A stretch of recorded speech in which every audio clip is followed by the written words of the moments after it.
نحمده ونصلي على رسوله الكريم اما بعد فاعوذ باللہ من الشیطان الرجیم بسم اللہ الرحمن الرحیم۔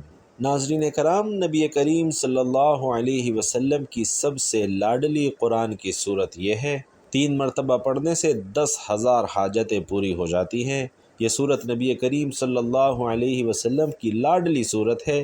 جو پڑھے اسے کبھی قبر کی مٹی اور کیڑے مکوڑے نہیں کھاتے۔ محترم ناظرین، آج جو وظیفہ آپ کی خدمت میں پیش کیا جا رہا ہے، یہ ایک بہت ہی پیاری صورت کا وظیفہ ہے جو حضور پاک صلی اللہ علیہ وسلم کی لاڈلی صورت ہے، اور جس کو پڑھنے سے اللہ انسان کی 10,000 حاجتیں پوری فرما دیتا ہے۔ اس کی تلاوت کرنے والے کو قبر میں کیڑے مکوڑے نہیں کھائیں گے۔ جو شخص طلوع آفتاب سے لے کر رات تک یہ چھوٹی سی صورت پڑھتا ہے تو اللہ اس سے بہت خوش ہوتا ہے، اور نبی کریم صلی اللہ علیہ وسلم بھی بہت خوش ہوتے ہیں۔ اسے اس صورت کی وجہ سے اللہ وہ سب کچھ نوازتے ہیں جس کی وہ خواہش کرتا ہے۔ ناظرین، یہ بہت آسان سا عمل ہے، معجزات کو آنکھوں سے دیکھنے والا عمل ہے، اور بہت ہی خاص عمل ہے جو فوری طور پر غیبی طریقے سے دولت آپ کے پاس لاتا ہے۔ یہ عمل دن میں 1 مرتبہ پڑھنے سے رزق کی دولت سے انسان مالا مال ہو جاتا ہے۔ گھر میں، کاروبار میں خیر اور برکات آتی ہیں، گھر دولت سے بھر جاتا ہے اور دولت کی برسات ہونا شروع ہو جاتی ہے۔ چند منٹ کا یہ عمل اگر آپ لوگ کر لیتے ہیں تو آپ کی انشاءاللہ تقدیر سنور جائے گی، اور آپ کے لیے آسانیاں پیدا ہوں گی۔ آپ کی نسلوں تک کے لیے یہ صورت آسانیاں پیدا کرنے کی سفارش کرے گی۔ یہ قرآن کریم کی بہت ہی پیاری صورت ہے۔ قرآن پاک چونکہ ہمارے پیارے آقا صلی اللہ علیہ وسلم پر 23 سال کے عرصے میں تھوڑا تھوڑا کر کے نازل ہوا، اس میں انسانیت کی فلاح اور کامیابی کا ہر راز پوشیدہ ہے، لیکن ہمارا معاشرہ آج کل دین سے دوری کے سبب ان رازوں کو پہچان ہونے سے غافل ہے۔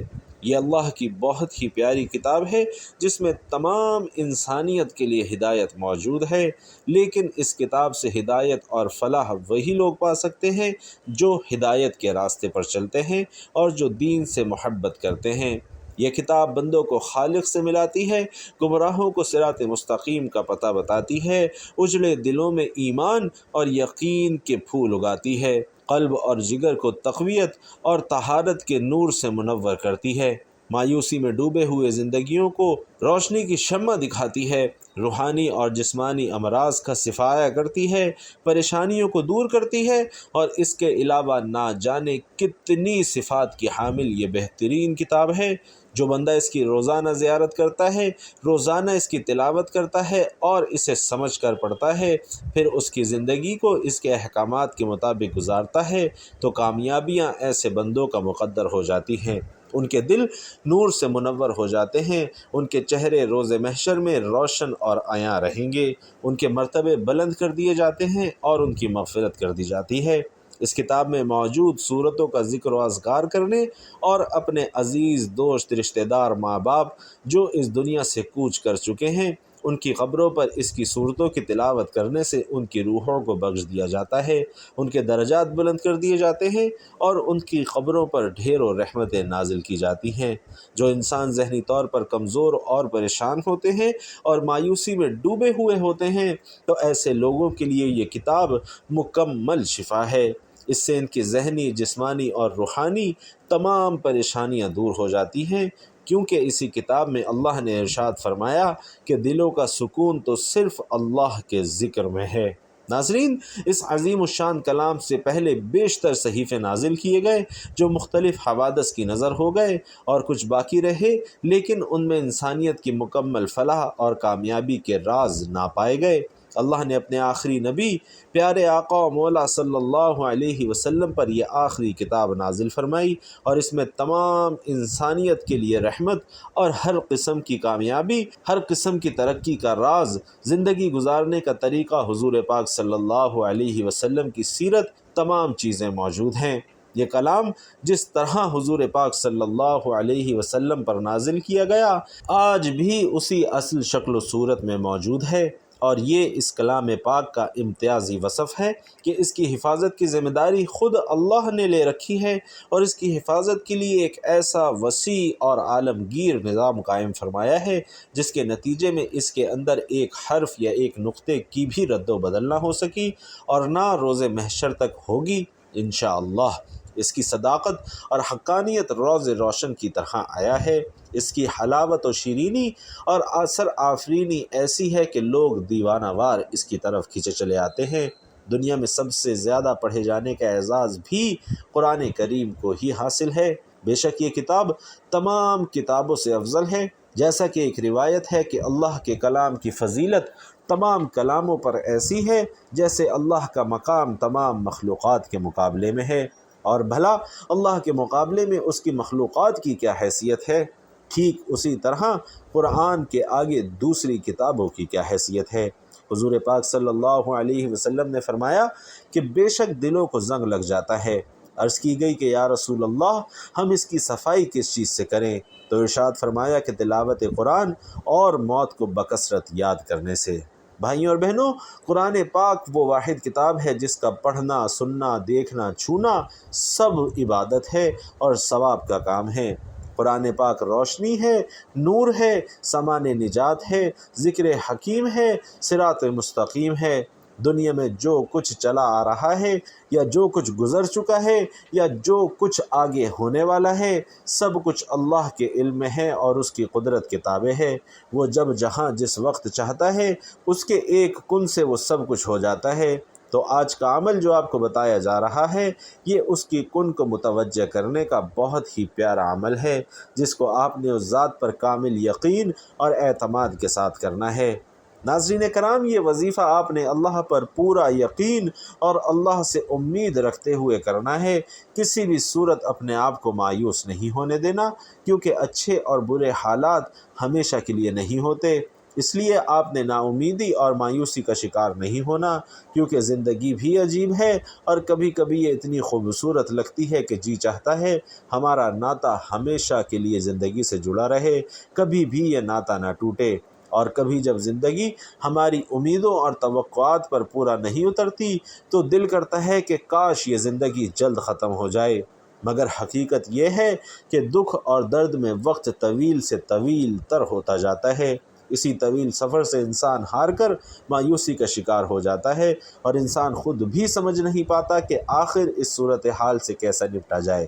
ناظرین کرام، جب بندہ اپنے اللہ سے محبت کرتا ہے، اللہ پاک اس کو ضرور عطا فرماتا ہے۔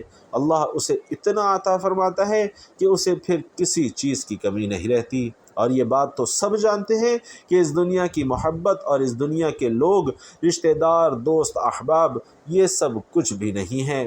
اگر ہمارا رشتہ اللہ سے مضبوط تر ہو جائے تو پھر یہ ساری کی ساری چیزیں خود بخود ہی ہماری طرف کھینچی چلی آتی ہیں۔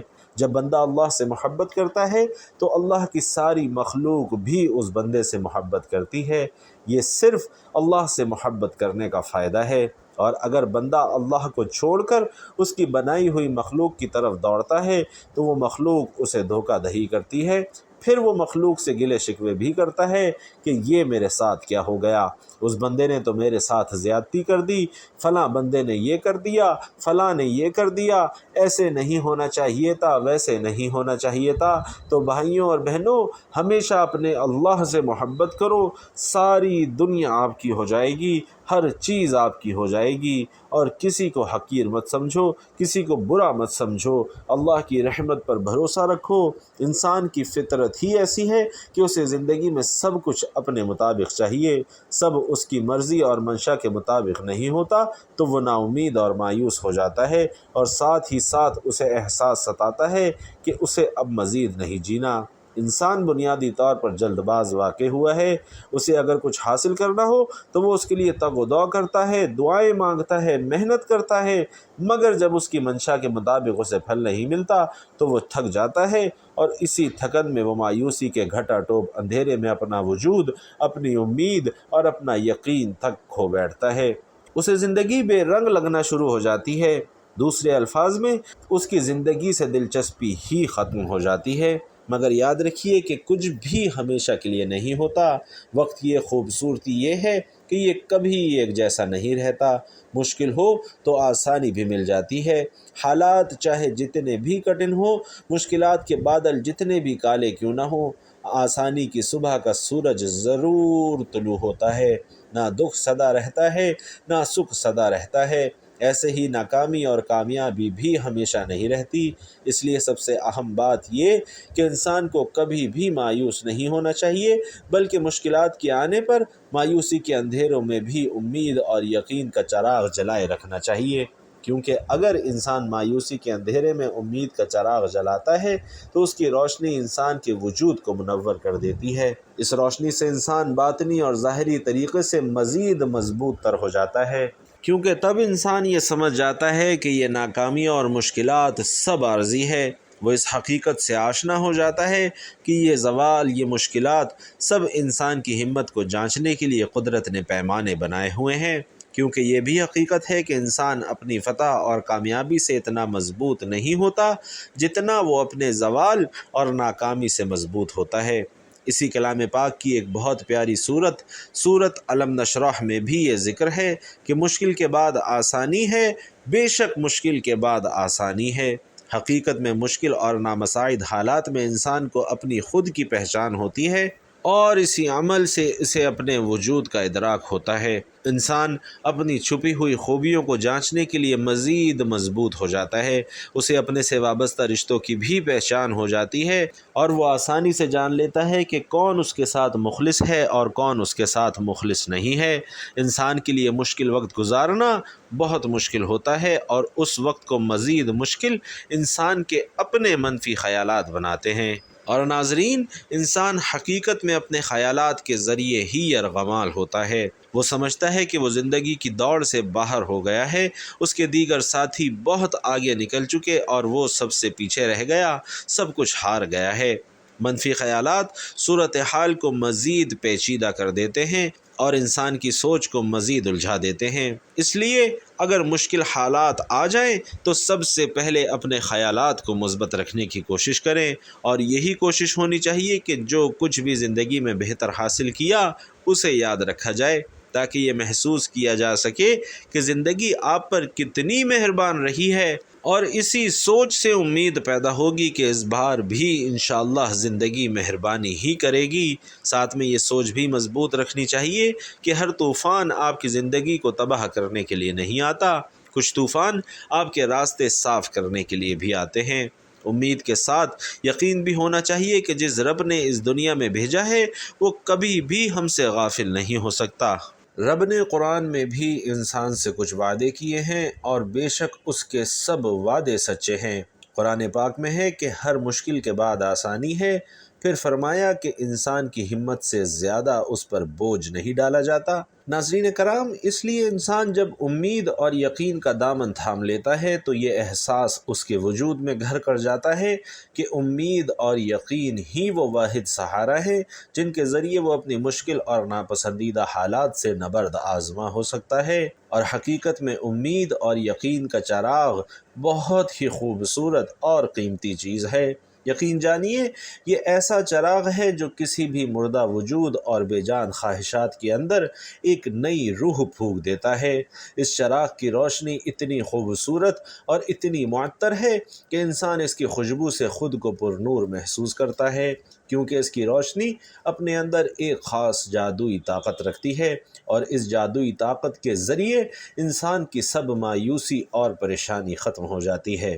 اس لیے مشکل حالات کو اپنے رویے سے مشکل ترین مت بنائیں، بلکہ امید اور یقین کو تھام کر رکھیں تو ہر مشکل سفر بآسانی کر سکیں گے، کیونکہ قرآن پاک میں ارشاد ہوا ہے، تم فرماؤ اے میرے وہ بندو جنہوں نے اپنی جانوں پر زیادتی کی، اللہ کی رحمت سے نا امید نہ ہو، بے شک اللہ سب گناہ بخش دیتا ہے، بے شک وہی بخشنے والا مہربان ہے۔ ناظرین، اس میں اللہ نے بندوں پر اپنی کامل رحمت، فضل اور احسان کا بیان فرمایا ہے۔ چنانچہ ارشاد فرمایا کہ اے حبیب صلی اللہ علیہ وسلم، آپ فرما دیں کہ اللہ ارشاد فرماتا ہے، اے میرے وہ بندو جنہوں نے کفر اور گناہوں میں مبتلا ہو کر اپنی جانوں پر زیادتی کی، تم اللہ کی رحمت سے مایوس نہ ہونا اور یہ خیال نہ کرنا کہ ایمان قبول کر لینے کے بعد سابقہ کفر اور شرک پر تمہارا مواخذہ ہوگا۔ بے شک اللہ اس کے سب گناہ بخش دیتا ہے جو اپنے کفر سے باز آئے اور اپنے گناہوں سے سچی توبہ کر لے۔ بے شک وہی گناہوں پر پردہ ڈال کر بخشنے والا اور مصیبتوں کو دور کر کے مہربانی فرمانے والا ہے۔ ناظرین کرام، حضرت انس بن مالک رضی اللہ تعالی عنہ سے روایت ہے کہ نبی کریم صلی اللہ علیہ وسلم نے فرمایا کہ اللہ ارشاد فرماتا ہے، اے انسان، جب تک تو مجھ سے امید کرتا اور امید رکھتا رہے گا میں تیرے گناہ بخشتا رہوں گا، چاہے تجھ میں کتنے ہی گناہ ہوں، مجھے کوئی پرواہ نہیں۔ اے انسان، اگر تیرے گناہ آسمان تک پہنچ جائیں پھر تو بخشش مانگے تو میں پھر بھی بخش دوں گا، مجھے کوئی پرواہ نہیں۔ اور اے انسان، اگر تو زمین بھر گناہ بھی میرے پاس لے کر آئے لیکن تو نے شرک نہ کیا ہو تو میں تمہیں اس کے برابر بھی بخش دوں گا۔ ناظرین، اس آیت کا مفہوم مزید وضاحت سے سمجھنے کے لیے امام غزالی رحمۃ اللہ علیہ کا یہ کلام ملاحظہ فرمائیں کہ جو شخص سر تا پا گناہوں میں ڈوبا ہوا ہو، جب اس کے دل میں توبہ کا خیال پیدا ہو تو شیطان اس سے کہتا ہے کہ تمہاری توبہ کیسے قبول ہو سکتی ہے، وہ یہ کہہ کر اسے دراصل اللہ کی رحمت سے مایوس کر دیتا ہے۔ تو اس صورت میں ضروری ہے کہ مایوسی کو دور کر کے وہ انسان امید رکھے اور اس بات کو یاد کرے کہ اللہ تمام گناہوں کو بخشنے والا ہے اور بے شک اللہ کریم ہے جو بندوں کی توبہ قبول کرتا ہے۔ نیز توبہ ایسی عبادت ہے جو گناہوں کو مٹا دیتی ہے۔ انشاءاللہ وہ آپ کے حالات بھی ضرور بدلے گا اور آپ کی تمام مصیبتیں اور پریشانیاں بھی دور کر دے گا، کیونکہ اللہ کی رحمت بے مثال ہے۔ حضور اقدس صلی اللہ علیہ وسلم کا فرمان ہے کہ بندے قرآن کے سوا کسی چیز سے خدا کا اتنا قرب حاصل نہیں کر سکتے جتنا قرآن سے، یعنی تلاوت قرآن سے بندہ خدا کا سب سے زیادہ قرب حاصل کر سکتا ہے۔ تلاوت قرآن دلوں کو سکون دیتی ہے، اپنے ساتھ برکت لاتی ہے، ایمان کی لذت سے نوازتی ہے، اللہ کی خوشنودی دلواتی ہے، دنیا کے سارے غموں کو بھلا دیتی ہے۔ تلاوت قرآن مصیبتیں ٹال دیتی ہے، تلاوت قرآن آخرت میں نجات دلائے گی۔ تلاوت قرآن کرنے والا گویا اپنے رب سے مناجات کر رہا ہے۔ تلاوت قرآن عقل کو بڑھاتی ہے۔ اللہ اپنے اخلاص کے ساتھ ہمیں قرآن پاک کی تلاوت کرنا نصیب فرمائے، آمین یا رب العالمین۔ اسی طرح ناظرین، ہمارا آج کا وظیفہ بھی قرآن پاک کی ایک ایسی اکیلی سورت کا وظیفہ ہے جسے روزانہ 3 بار پڑھنے سے اللہ اس انسان کو اپنا دوست بنا لیتا ہے، اور یہ سورت وہی پڑھتا ہے جسے اللہ چن لیتا ہے۔ نبی پاک صلی اللہ علیہ وسلم نے فرمایا کہ اس سورت کی تلاوت کو ترک نہ کرو، کیونکہ اس کی تلاوت کرنے والے کو اللہ دوست رکھتا ہے اور اپنے پسندیدہ بندوں میں شامل کر لیتا ہے۔ تو جو شخص بھی ہمیشہ اس کی تلاوت کرتا ہے، خدا قیامت کے دن اس کا نامہ اعمال اس کے دائیں ہاتھ میں دے گا اور وہ بغیر حساب کتاب کے جنت میں داخل ہوگا، اور آخرت میں اسے اتنا اجر ملے گا کہ وہ راضی ہو جائے گا۔ تو ناظرین کرام، آپ کو بتاتے ہیں کہ وہ کون سی صورت ہے جو حضور پاک صلی اللہ علیہ وسلم کی پسندیدہ صورت ہے کہ جس کو صرف 3 بار پڑھنے سے اللہ اس انسان کی 10,000 حاجات پوری فرماتا ہے، اور اس کی تلاوت کرنے والے کو نہ قبر کی مٹی کھاتی ہے اور نہ ہی کیڑے مکوڑے۔ تو سب سے پہلے 3 مرتبہ درود پاک پڑھنا ہے۔ 3 مرتبہ درود ابراہیمی پڑھنے کے بعد آپ نے سب سے پہلے اللہ کے 2 صفاتی نام یا سمیع یا علیم پڑھنے ہیں۔ ان دونوں ناموں کو ملا کر پڑھیں گے تو 1 شمار ہوگا۔ آپ نے یہ اللہ تعالیٰ کے ناموں کی ایک تسبیح کرنی ہے، 101 مرتبہ یا سمیع یا علیم پڑھنا ہے۔ اس کے بعد آج کے اس وظیفے کی اور نبی کریم صلی اللہ علیہ وسلم کی پسندیدہ ترین سورۃ الملک 3 مرتبہ پڑھنی ہے۔ سورۃ الملک یعنی تبارک الذی بیدہ الملک بہت ہی پیاری صورت ہے، زیادہ لمبی صورت نہیں کہ آپ کا زیادہ وقت لگ جائے۔ حضور پاک صلی اللہ علیہ وسلم اس صورت کی تلاوت کیے بغیر نہیں سوتے تھے۔ آپ بھی پورے دن میں جب جی چاہے کسی بھی نماز کے بعد اسے پڑھ سکتے ہیں، لیکن بہتر ہے کہ نماز عشاء کے بعد رات کو سوتے وقت اسے پڑھ لیا جائے، کیونکہ جو بندہ رات کو سوتے وقت اس صورت کی تلاوت کرتا ہے تو اس کو نہ قبر کی مٹی کھاتی ہے اور نہ ہی کیڑے مکوڑے۔ روز محشر یہ صورت اللہ سے اپنے پڑھنے والے کے لیے سفارش کرے گی، اس کے لیے جنگ کرے گی اور اس کی بخشش کا سامان بنے گی۔ لہٰذا اس صورت کی تلاوت لازمی کیا کرے تاکہ آپ کی دین، دنیا اور آخرت سنور سکے۔ اس صورت کی تلاوت کرنے سے اللہ پڑھنے والے کی 10,000 حاجات پوری فرماتا ہے، اس کے دلی خواہشات کو پورا کرتا ہے اور اسے نجات عطا فرماتا ہے۔ انشاءاللہ اس عمل کی برکت سے مال و دولت میں خوب اضافہ ہوگا، اور اگر کوئی شخص اپنا کاروبار بڑھانا چاہتا ہے تو اس کے لیے بھی یہ وظیفہ بڑا ہی مجرب، بڑا ہی خاص ہے۔ اللہ پاک اس کو بہت زیادہ رزق اور مال و دولت عطا کرے گا، اس کی مشکلات کو ختم کرے گا، اس کے رزق میں، اس کی روزی میں بہت زیادہ اضافہ ہوگا، اور ہر گزرتے دن کے ساتھ اس کی دولت میں اضافہ ہوتا ہی رہے گا۔ اس کے مشکل سے مشکل کاموں میں بھی اللہ آسانیاں پیدا کرے گا۔ دعا ہے کہ اللہ میرا سنانا اور آپ کا سننا اپنی بارگاہ میں قبول و منظور فرمائے، جو مانگ سکے وہ بھی عطا فرمائے، جو نہ مانگ سکے وہ بھی عطا فرمائے، آمین یا رب العالمین۔ ناظرین، گزارش ہے کہ اللہ تعالیٰ کے 99 ناموں میں سے کوئی ایک نام لکھ کر کمنٹ باکس میں ضرور شیئر کیجیے گا۔ اللہ تعالیٰ آپ سب کا حامی و ناصر ہو، آمین۔ السلام علیکم ورحمۃ اللہ۔